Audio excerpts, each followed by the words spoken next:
Bom dia a todos, graça e paz. Louvo a Deus por esse dia, e um dia bonito hoje, né? Ensolarado. Um dia que o Senhor teve misericórdia de nós, e por isso estamos aqui nesta manhã. Eu gostaria de abordar um tema nesta manhã que fala sobre a igreja, uma família. Até o Nelson deu uma ilustração aqui sobre o corpo, né? Não estava nada programado, mano. Não tinha nada combinado, né, Nelson? Mas vemos aí que o Senhor está cuidando de nós, né, irmãos? E eu gostaria que os irmãos abrissem suas Bíblias lá em 1 Tessalonicenses. Inclusive nós fizemos o panorama bíblico agora, né? Terminamos, né? 1 Tessalonicenses, onde hoje começou Timóteo, né? Eu gostaria de ler o livro de 1 Tessalonicenses, capítulo 5, a partir do verso 12. Nós vamos ler até o verso 22.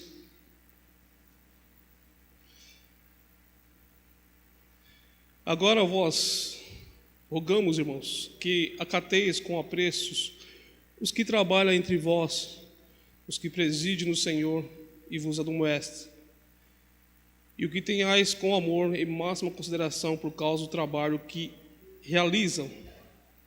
Vivei em paz uns com os outros, exortando-vos também, irmãos, a que admoesteis os insubmissos, consoleis os desanimados, amparei os fracos e sejais longânimo para com todos. Evitai que alguém retribua a outrem mal por mal. Pelo contrário, segui sempre o bem entre vós para com todos. Regozijai-vos sempre, orai sem cessar, em tudo dai graça, porque esta é a vontade de Deus em Cristo Jesus para convosco. Não apaguei o espírito, não desprezeis as profecias, julgai todas as coisas, retende o que é bom, abstende-vos de toda forma de mal. Amém? Quero agradecer o pastor pelo convite, sou muito grato a Deus. Tenho, assim, um grande temor em falar da palavra de Deus, porque essa palavra, ela tem um poder, e ela diz que ela não volta para si vazia, antes ela tem o poder de fazer aquilo que lhe apraz. Então, nesta manhã, nós vamos estar abordando 3 temas, e os 3 temas são relação dos crentes com a liderança, relação dos crentes entre si e relação dos crentes com Deus. Nós vemos aqui a carta aos Tessalonicenses, como nós acabamos de falar, acabamos de finalizar o panorama. Paulo fundou a igreja de Tessalonicenses. Ele havia sido expulso da cidade de Filipos, e a cidade que ele foi direcionado por Deus foi a cidade de Tessalônica. E o contato, a ponte que tinha para Paulo pregar era a sinagoga. Paulo então se dirige à sinagoga, e o texto em Tessalonicenses diz que foi 3 sábados ali que ele apregoou na sinagoga. Houve grande conversão dos judeus, partes se converteram, né, ao ponto de eles formarem uma igreja na casa de Jason. Os líderes da sinagoga, com inveja, começaram a perseguir Paulo. Então Paulo assim é submetido a deixar a cidade. E na cidade de Atenas, ele tinha deixado Timóteo em Tessalônica. Timóteo vai até Paulo na cidade de Atenas, e lá Timóteo fala para ele os acontecimentos da igreja. E aí Paulo escreve a carta aos Tessalonicenses, né, agradecendo a Deus pela misericórdia que alcançou os Tessalonicenses. Paulo vem relatando sobre a santidade. Paulo também relata sobre a vinda de Cristo. E aí chegamos no capítulo 5, onde Paulo, ele traz a observação de nós termos uma relação com a liderança, com o pastor da igreja e com os líderes da igreja. Verso 12, ele começa dizendo, versos 12 de 1 Tessalonicenses, do capítulo 5, verso 12 de 1 Tessalonicenses, ele começa dizendo: agora vos rogamos, ele está aí pedindo, né, aos irmãos de Tessalônica, olha, eu peço a vocês que acateis com apreço. A palavra acatar significa obedecer. Eu peço que vocês obedeçam. E apreço é consideração. Significado da palavra preço é consideração. Eu peço a vocês que vocês obedeçam e que vocês considerem os que trabalham entre vós. Ele está falando entre vós, não é acima e nem abaixo. Está entre a igreja, entre o povo de Deus, né? Porque hoje nós vemos algumas religiões que os líderes se colocam acima da igreja, né? Outras religiões a igreja põe o líder abaixo. Mas Paulo está dizendo aqui, ele está entre vocês. Está entre vocês, mas há uma diferença. Eles estão entre vocês, mas tem uma diferença aí. Olha aí. E os que vos preside no que, irmãos? No Senhor. Eles receberam essa liderança, preside aqui tem o significado de liderança. Eles presidem porque o Senhor os separou. O Senhor os convocou. O Espírito Santo aí os capacitou para que eles exijam essa presidência. Por isso, Paulo vem falando assim: olha, vocês precisam obedecer, respeitá-lo, porque quem colocou foi Deus, não foi um homem em si que se elegeu presidente ou pastor de uma igreja. Foi Deus que separou, foi Deus que o convocou, E por isso vocês devem a eles obedecer e considerar. E ainda mais, eles vos admoestam. A palavra admoestar, ela tem um significado de ensinar, corrigir e orientar. Esta é a missão de um líder e de um pastor. E quando nós estamos falando líder aqui, nós tivemos a eleição domingo passado. Foi domingo passado? Foi domingo retrasado, não é isso? A eleição dos líderes que tomaram os seus cargos aí, para a partir do ano que vem estar aí sobre o comando, Isso envolve eles também.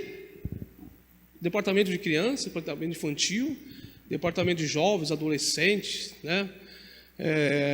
melhor idade, escola bíblica dominical, o pastor da igreja.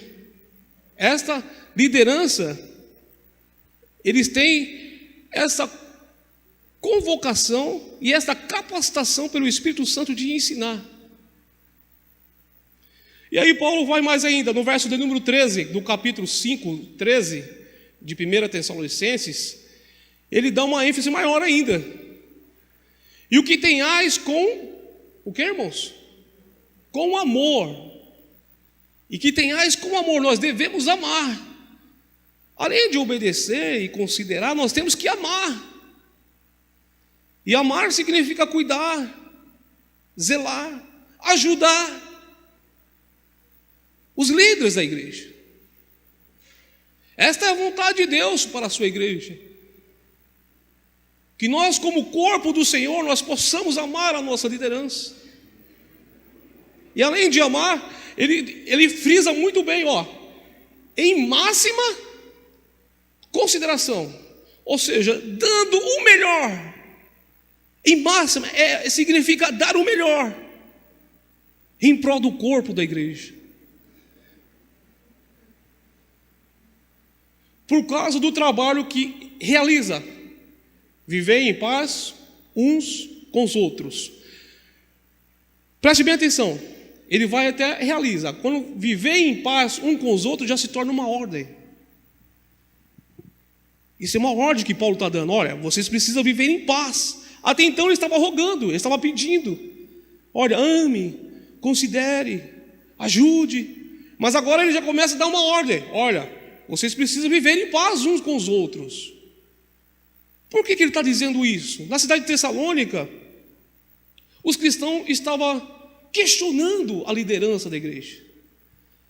Eles estavam querendo implantar os costumes pagãos, os costumes filosóficos.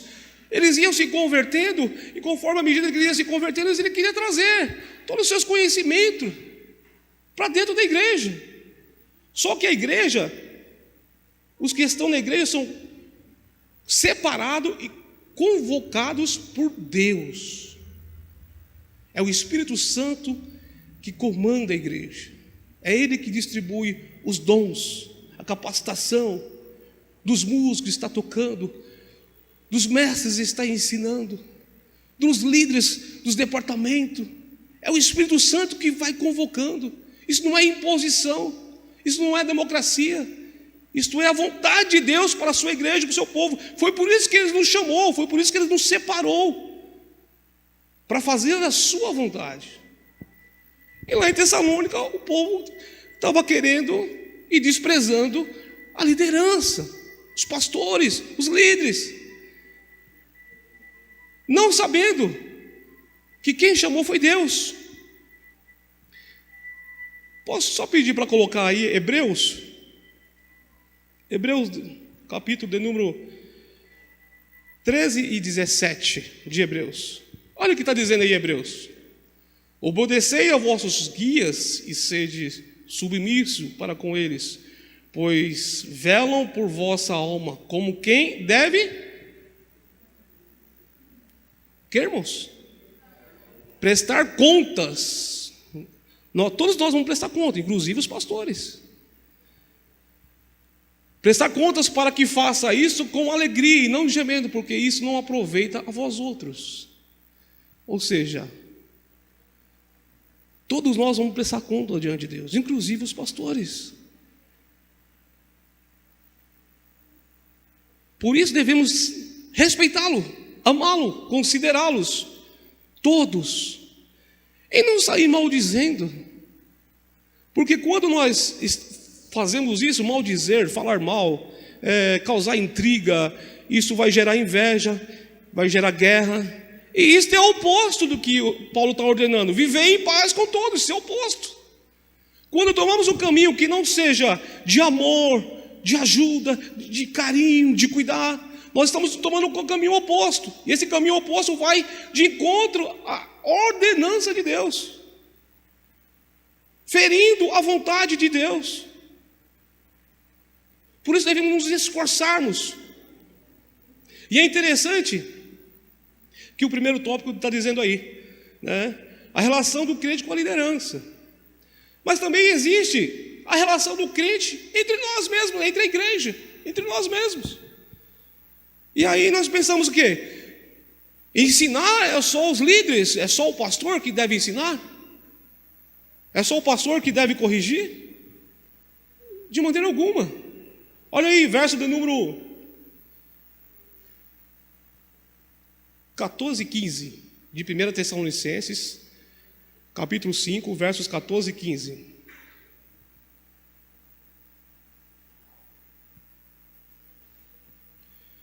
Exortamos-vos também, irmãos, que admoesteis os insubmissos, consolei os desanimados, amparei os fracos, e sejais longânimos para com todos.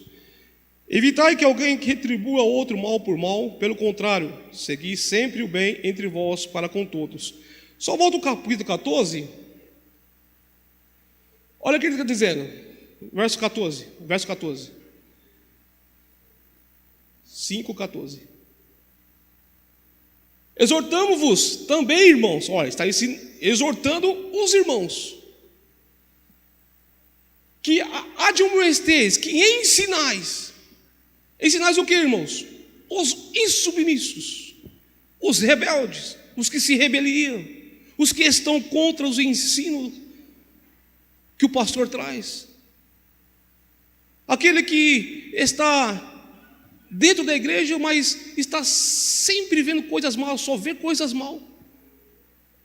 Nada está bom.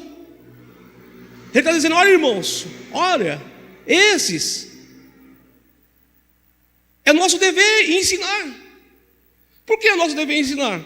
Muitas vezes a ingenuidade, porque há um novo convertido, há pessoas que vêm de diversas religiões, com diversos hábitos, diversos costumes, e precisa ser ensinado. Nós não podemos cobrar algo se nós não ensinar.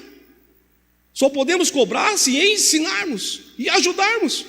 Daí sim vem a parte que cabe ao pastor. E uma das qualidades do pastor é ensinar. E todo mundo gosta de ser ensinado pelo pastor, não gosta? De ser orientado pelo pastor, né? De ser abraçado pelo pastor. Todos não gostam de ter atenção do pastor. Essa é uma das qualidades que tem. Mas há uma outra qualidade que muitas vezes nós não queremos, que existe no pastor, que é o ato da correção, o ato de corrigir. Muitas vezes quando o pastor vem corrigirmos, parece que está nos afrontando, parece que está nos desprezando, e isso causa dor. Mas o pastor corrige para que nós não possamos sair da vontade de Deus, para que nós não tomamos um caminho e acabamos se perdendo. O pastor nos corrige para que nós não podemos a comunhão direta com Deus. Esta é a missão do pastor, de tanto ensinar como de corrigir. E estejamos prontos a receber também esta correção, que é para o nosso próprio bem. Olha aí, verso de número, capítulo 8 e 28 de Romanos. Olha o que diz lá, capítulo 8 de Romanos. Sabemos que todas as coisas cooperam para o bem daqueles que amam a Deus, daqueles que são chamados segundo o seu propósito. Ou seja, Deus já nos chamou para o seu propósito. E todas as coisas cooperam para o nosso bem, inclusive a correção do pastor. Porque a vontade de Deus é que nós não se desviamos da sua vontade. A vontade de Deus é que nós possamos herdar a vida eterna. Por isso Paulo ele vem com todo esse carinho explicando aos Tessalonicenses: vocês precisam se ajudar entre si. O pastor tem a função de ensinar, mas vocês também têm a obrigação de ensinar os submissos. Olha o verso 14 de 1 Tessalonicenses capítulo 5. Admoesteis os submissos, consoleis os desanimados. E geralmente os desanimados sofrem associado a alguma perca, seja de um emprego, seja do ente querido, seja uma separação conjugal. Há esse desânimo, ou está ferido, está abatido. Mas se o amor de Deus está em nossas vidas, e aqui Paulo ele está relatando o segundo mandamento de Deus. Qual que é o segundo mandamento de Deus? Qual que é o segundo mandamento? Amar o próximo como a si mesmo. Ele está falando assim: olha, chorar com os que choram.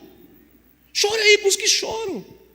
Se está desanimado, nós devemos estar juntos. É um corpo. E esse corpo, ele eles se ajudam para que o corpo esteja em perfeita saúde. Então, se está alguém sofrendo em nosso meio, a obrigação nossa é ensinar, ajudar, cuidar. Não é só da liderança, é nossa também, como os irmãos. Esta comunidade é nossa, esta igreja é nossa. E o Senhor tem o prazer de nos abençoar, mas para isso nós precisamos nos esforçarmos para que esse corpo esteja em perfeita saúde. Ele diz: ampareis os fracos e sejais longânimo para com todos. Amparar os fracos, irmãos. Tem muita gente que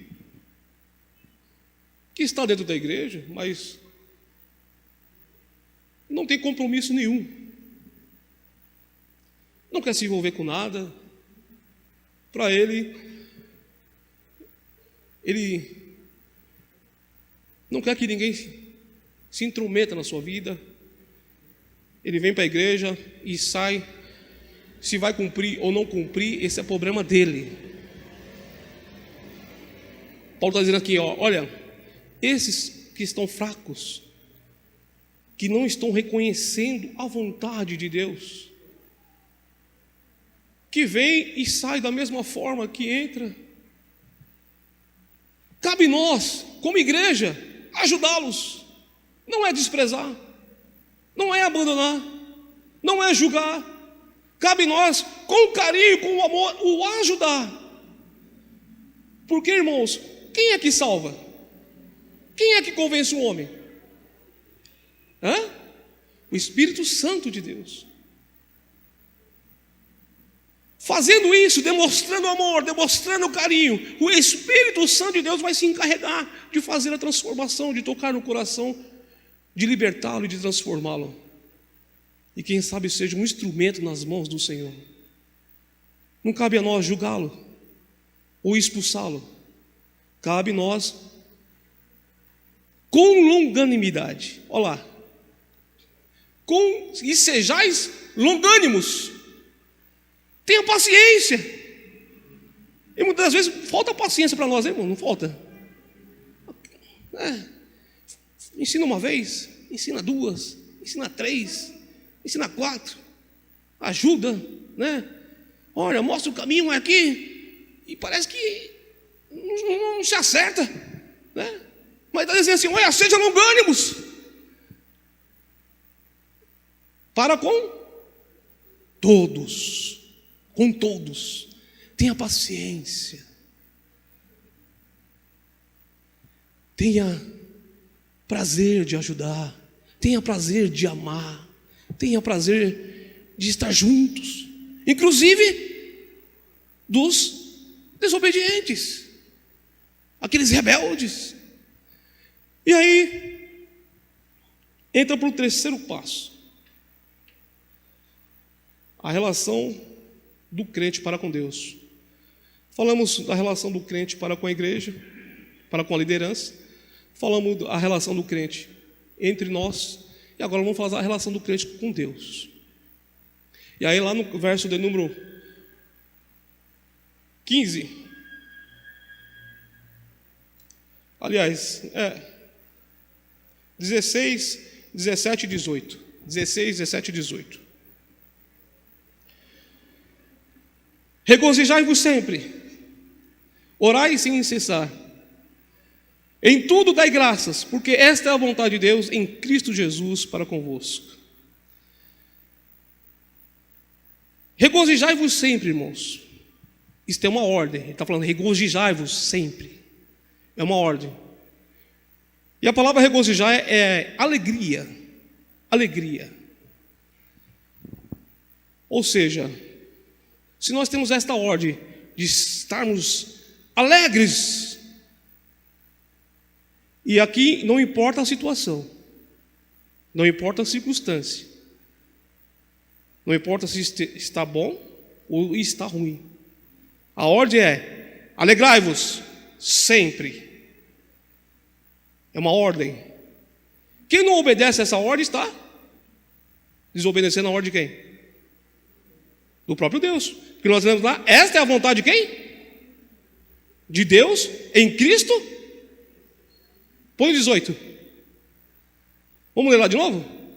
Em tudo é graça, porque esta é a vontade de quem? De Deus em Cristo Jesus. Ou seja, a ordem de Deus para mim é que eu venha me alegrar.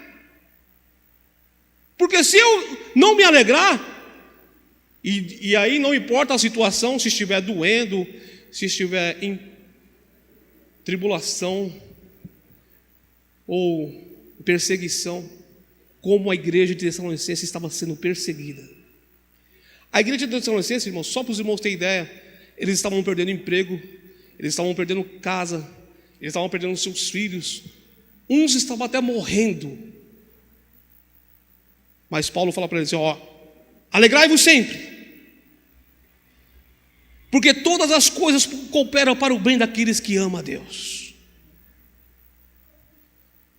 Eles não tinham ciência do que estava acontecendo, eles estavam sendo perseguidos, mas eles tinham a certeza que o Espírito Santo estava o quê? Consolando eles. A Bíblia fala assim que o sono pode durar uma noite, mas a alegria vem pelo amanhecer. E quem traz essa alegria? É o Espírito Santo de Deus, que é o Consolador, aquele que nos conforta, aquele que nos abraça, aquele que nos dá o refrigério. E aí ele fala assim, a paz que vai exceder esse entendimento aqui, que está dizendo assim, alegria em todas as situações. É esta paz que ele quer trazer para nós. A paz que no momento que estiver tudo ruim, você tem alegria. A paz que estiver tudo desmoronando, você está alegre. Sabe por quê? Porque Deus entregou o seu Filho para nos garantir a salvação. Nós já temos poças dessa salvação. O que nos espera é algo muito maior, é incomparável aos nossos olhos. Não tem nada para se comparar neste mundo. O que nos aguarda é os céus, é a vida eterna. Então nós temos razões para estar alegres, independente da situação, independente da circunstância. E aí o que me chama a atenção, no verso de número 18, que ele está dizendo assim, em tudo dai graça. Ele não está dizendo assim por tudo, ele está dizendo em tudo dai graça. Os tessalonicenses, eles não entendiam por que eles estavam sendo perseguidos, eles não estavam entendendo. Mas os irmãos que participaram da aula, por causa da perseguição que veio sobre a igreja de Tessalonicenses, o evangelho saiu do ocidente ao oriente. A igreja de Tessalonicenses viveu um grande avivamento, porque na perseguição, Deus não livrou da perseguição, mas na perseguição, Deus estava com eles. E a garantia deles era que Jesus ia vir. E aqueles que sofreram todo o mal, toda a perseguição, no dia do grande juízo, eles seriam recompensados. Esta era a convicção que eles tinham, porque Paulo falou sobre a segunda vinda. A convicção que Jesus vinha buscar a sua igreja. E aqueles que sofreram mal aqui, que foram perseguidos, que tiveram seus filhos mortos, que morreram, eles seriam recompensados como galardão de Deus. O próprio Deus ia entregar a coroa, ia galardoar cada um daqueles que sofreram a perseguição. Essa era a convicção deles. E através dessa fé, essa convicção, o evangelho alcançou o ocidente e atravessou para o oriente, e houve um grande avivamento. Vou dar um grande exemplo que aconteceu aqui na igreja aqui. Lembra da enchente? Lembra da enchente que teve aqui, irmãos? Isso ficou marcado, né, irmãos? Isso foi marcado, né? Não ficou marcado? Vamos lá, vamos entender. Deus não está dizendo aí para nós dar graça pela enchente, porque a enchente ela causa males, causa desastre, não é isso? Mas ele está dizendo assim, dai graça em tudo. Sabe por que em tudo? Porque veio acontecer uma enchente, mas devido à perca de carros e algumas percas materiais, que aconteceu? Deus transformou aquele mal em bem. Muitos alcançaram, compraram outros carros, um modelo novo, um mais novo, né? Foi, né? Ali, ó. Aqueles que não conseguiram trocar um modelo mais novo, isso não é bênção? Olha lá, é em tudo. Não é para dar graça sobre o desastre, mas em tudo dá graça. Em tudo dá graça. Outros que não conseguiram carros mais novos, o que aconteceu? A igreja se uniu. Olha, vem aqui, tem um amigo meu, dá para nós limpar, vamos ajudar. Troca a peça aqui, vem para cá. Houve uma interação sobre a igreja. Então Paulo está dizendo assim: em tudo dá graça.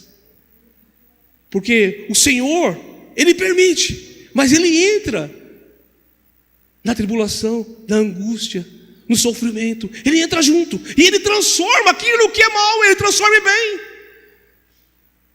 Aí Ele diz aí mais ainda: porque esta é a vontade de Deus em Cristo Jesus para convosco. Era para conosco que estamos aqui, para convosco. Foi o que Ele chamou pelo seu decreto. Somos chamados para ser abençoados, um povo santo, irmãos, um povo peculiar. Somos considerados a menina dos olhos de Deus. Deus tem esse compromisso conosco. Mas é necessário o quê? Nós se esforçarmos o quê? A se alegrar em Deus. A alegria. Porque o Senhor cuida de nós. E aí ele finaliza assim, olha o verso do número 21 e 22. Põe aí o 21 e 22. Julgai todas as coisas, retende o é bom. Abstende de toda forma de mal. Isto é para nós, irmãos.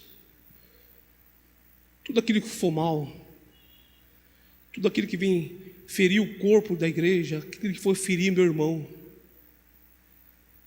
tudo aquilo que vem trazer mal, não só a mim, mas ao meu irmão, a você que está aí sentado um do lado do outro. Nós devemos julgar, o verso do número 21, julgar todas as coisas. 21, verso 21. Julgai todas as coisas, retende o que é bom.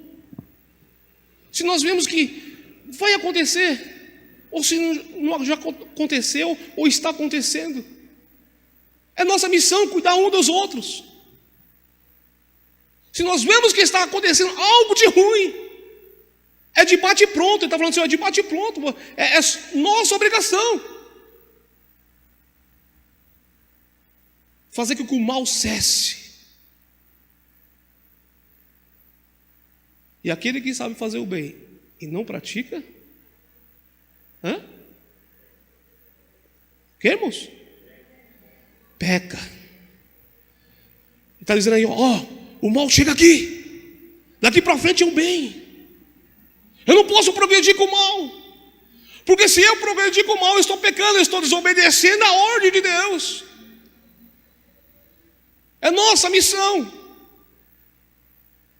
Liderança e igreja, juntos, para que possamos ser uma igreja abençoada por Deus. Amém, irmãos? Deus abençoe os irmãos. Estou muito feliz em fazer parte dessa igreja. Uma igreja que tem um compromisso com o ensino, com a verdade. Que Deus abençoe a todos. Posso orar, pastor? Vamos orar e agradecer a Deus. E que possamos a cada dia sermos mais gratos a Deus, irmãos. Possamos dar graça a Deus por tudo, porque o Senhor é bom. O Senhor é bom. Amém? Pai, queremos te agradecer pela tua graça ter nos alcançado, meu Deus. Ensina-nos, ó Pai amado, a ser grato a ti, ó Pai, pelo dia, pelo alimento. Ensina-nos a agradecer, ó Pai amado, pela nossa igreja, pelos nossos amigos. Pai, por este ano, Pai amado, que foi um ano de muita angústia, de muita tribulação, de muita percas, ó Pai. Mas a nossa confiança está em Ti, ó Deus. E até aqui o Senhor tem nos ajudado. Até aqui o Senhor tem nos abençoado, meu Deus. Somos gratos a Ti, ó Pai, por esta palavra. E que esta palavra seja como semente, meu Deus. Semente que possa florescer em nossos corações e possamos, ó Pai, resplandecer a Tua glória, Deus. E onde estivermos possamos ser o sal, a luz desse mundo. Tanto aqui dentro da casa, como nos nossos lares, nos nossos trabalhos, possamos, ó Pai amado, fazer que o mal cesse. E que a partir de nossos atos possa haver, ó Pai amado, a Tua bênção, a Tua glória, o Teu amor. Que possamos ter o prazer, Senhor Jesus, de anunciar o Teu Evangelho. E que pessoas, ó Pai amado, venham ser salvas através de nossas vidas, ó Pai. É o que nós rogamos nesta manhã e agradecemos por tudo, em nome de Jesus.